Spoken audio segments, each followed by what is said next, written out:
హైదరాబాద్ శివార్లోని గిరికొత్తపల్లి ప్రశాంతంగా ఉండే ఓ ఊరు.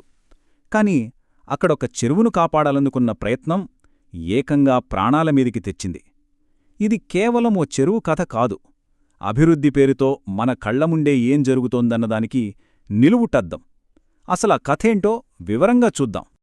గ్రామానికి వస్తే కొట్టి చంపుతాం. ఆలోచించండి, ఈ మాటలు వింటే ఎవరికైనా ఎలా ఉంటుందో. ఇది ఒక రైతు గోలకొండ శ్రీనివాస్కు వచ్చిన బెదిరింపు. తప్పు ఏంటి? తన ఊరి నీటి వనరులను కాపాడటానికి ముందుకొచ్చాడు, అంతే. మరి అంత పెద్ద తప్పు చేసినట్టుగా అతనికి ఈ పరిస్థితి ఎందుకొచ్చింది? ఈ గొడవ వెనుక ఉన్న అసలు కారణాలేంటి? సరే, ముందుగా ఈ గొడవ ఎంత దూరం వెళ్ళిందో చూద్దాం. మాటలతో మొదలై చివరికి దాడులు, విధ్వంసం దాకా ఎలా వెళ్ళిందో ఆ దారుణం తర్వాత అక్కడ మిగిలిన దృశ్యాలు ఇవి. ఎడమవైపు ఫోటోలో చూడండి, ఒక కుటుంబం కష్టం, వాళ్ల కలలు కనిపిస్తున్నాయి. ఎన్నో ఆశలతో తమ పొలంలో కట్టుకుంటున్న ఒక చిన్న షెడ్. కాని ఒక్కసారి కుడివైపు చూడండి, ఆ కలలన్నీ ఎలా కూలిపోయాయో. ఈ రెండు ఫోటోలు చాలు ఆ కుటుంబం ఎంత నష్టపోయిందో, ఎంత వేదన అనుభవించిందో చెప్పడానికి.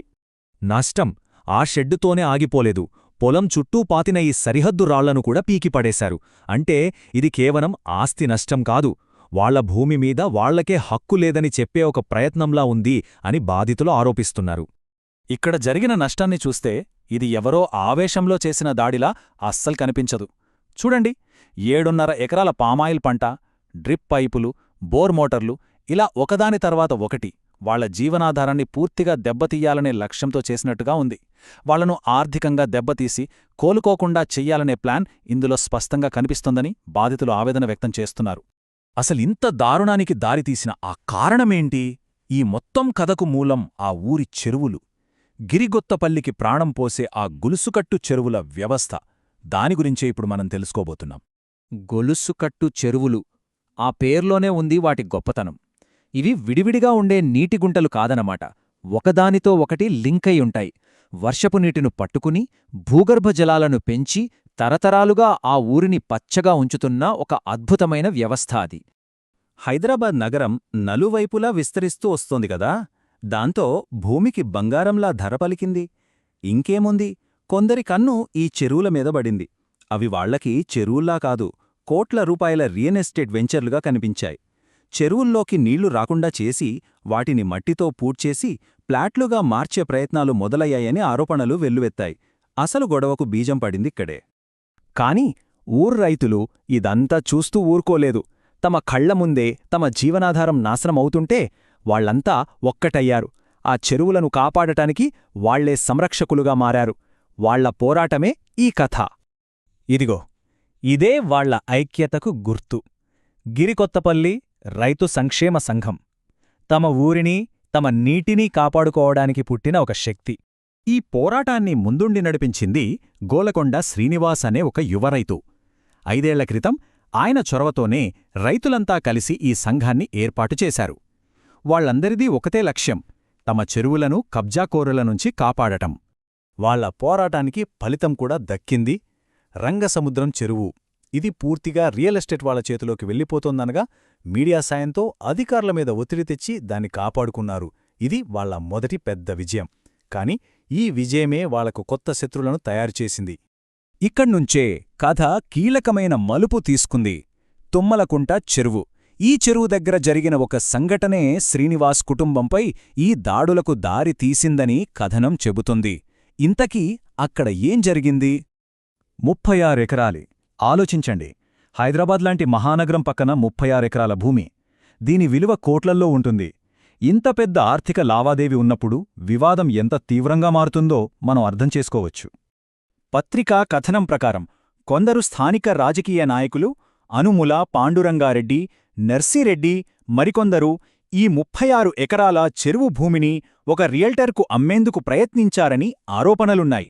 కాని ఈ ప్లాన్ని రైతు సంఘం పసిగట్టింది. వెంటనే వాళ్లు అధికారులకు ఫిర్యాదు చేశారు.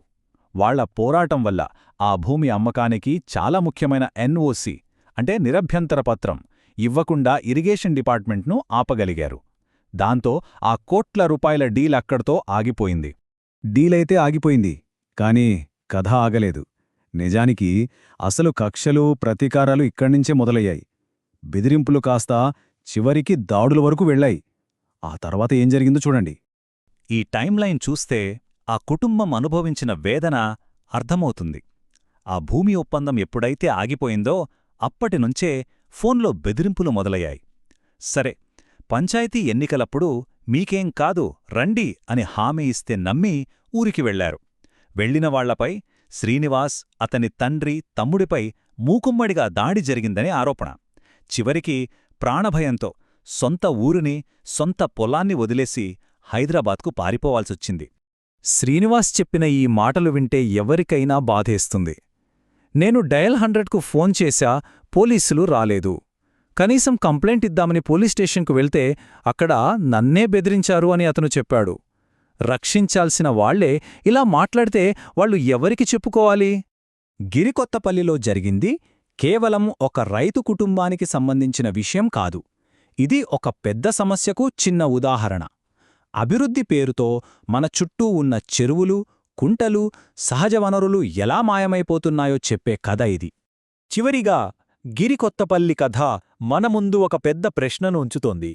మనకు కావాల్సింది వేగవంతమైన అభివృద్ధి మాత్రమేనా? తరతరాలుగా మనకు ప్రాణం పోస్తున్న ఈ పర్యావరణ వనరులను కాపాడుకోవాల్సిన బాధ్యత మనకు లేదా? అభివృద్ధికి, పర్యావరణానికి మధ్య మనం సరైన దారిని ఎంచుకోలేకపోతున్నామా? ఈ ప్రశ్నల గురించి ఆలోచించాల్సిన సమయమిది.